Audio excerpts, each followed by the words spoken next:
नमस्कार मंडळी, आज मी तुमच्यासाठी रक्षाबंधन स्पेशल रेसिपी घेऊन आलेली आहे।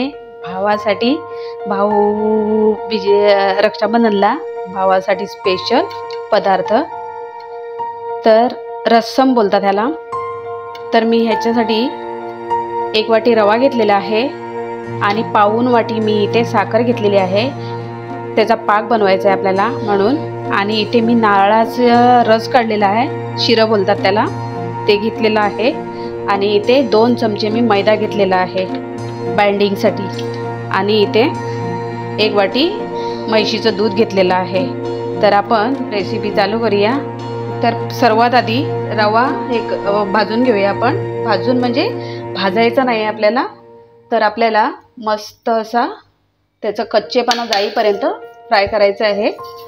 तर इथे मी तूप 1 चमचा टाकून घेतलेला आहे। आणि आता आपण रवा कच्चेपणा जाईपर्यंत आपल्याला भाजून घ्यायचा आहे। करपवायचा नाही किंवा कलर बदली करायचा नाही, त्याचा लाल झाला नाही पाहिजे, जसा कलर आहे तसाच मंद आचेवर आपल्याला हा भाजून घ्यायचा आहे रवा। आपला रवा व्यवस्थित भाजलेला आहे खमंग असा। तर आपण सर्वात आधी दूध टाकून घेऊया म्हशीचं।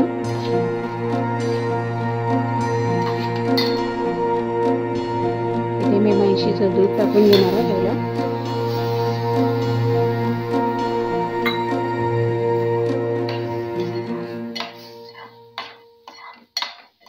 एक पेला एवढं दूध टाकलं, सर्व रव्याने पिलं। तर आता आपण नारळाचं दूध पण टाकून घेऊया ह्याच्यामध्ये।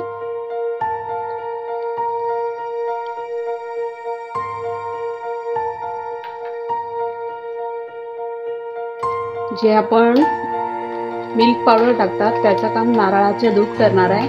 आणि त्याच्यामुळे एवढं तोंडात ठेवल्याबरोबर वितळणार आहे असे आपले रसम होणार आहे। बघू शकता तुम्ही छान असे।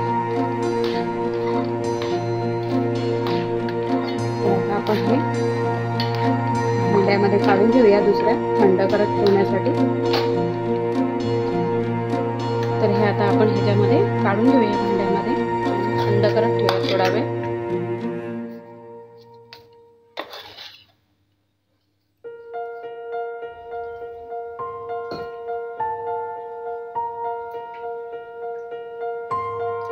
तर आता आपण साखरेचा पाक करून घेऊया।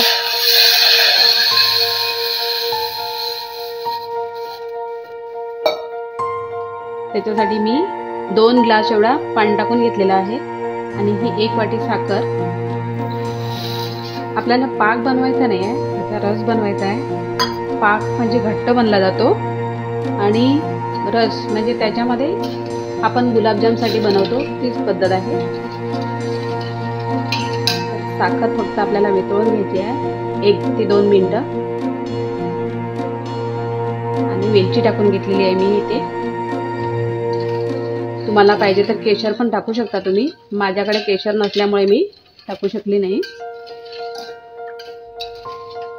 तर आपल्याला वितळून घ्यायची आहे ही साखर।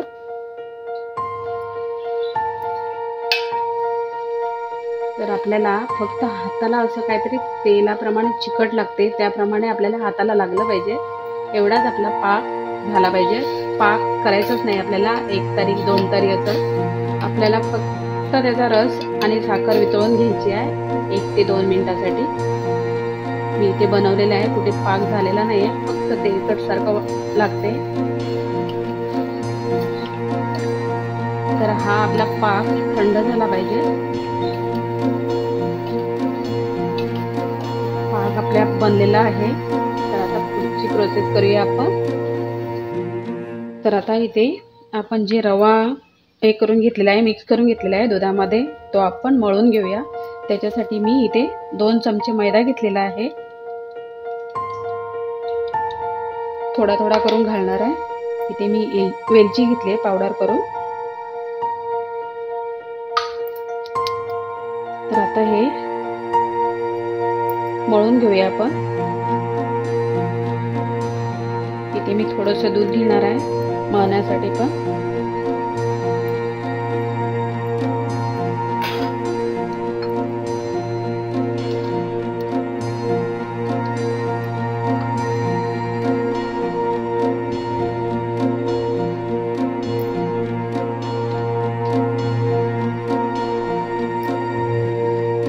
घट्ट पण करायचं नाही आहे आपल्याला आणि खूप सैल पण मळायचं नाही आहे.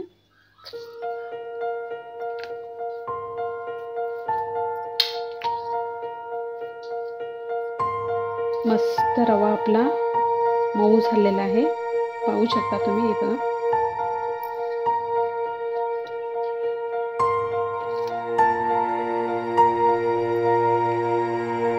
तर हे असं मसलून एकदम रगडून हे करायचं आहे, मळून घ्यायचं आहे.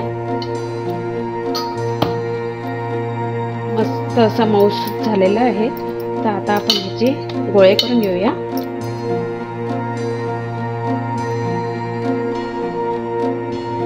तर आपल्याला छोटीशी गोळी घ्यायची आहे आणि एकदम गोलसर करायची आहे.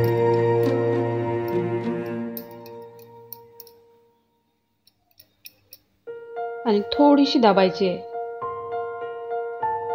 अशा प्रकारे. साईडने फुटली नाही पाहिजे.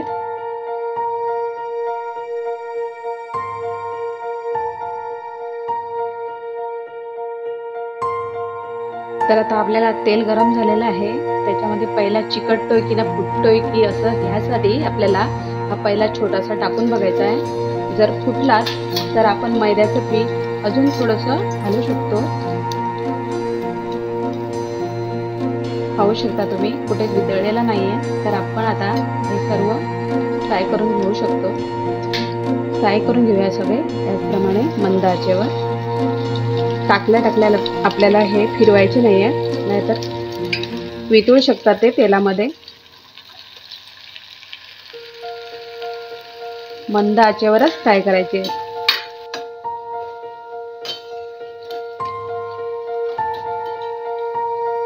छान असे फ्राय झालेले आहेत, पाहू शकता तुम्ही.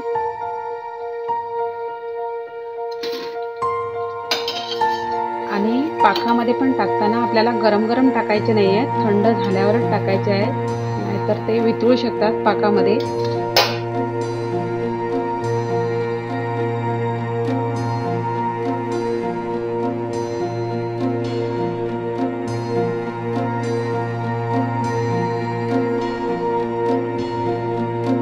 आपले रस्सम मस्त मुरलेली आहे, बघू शकता तुम्ही. छान अशी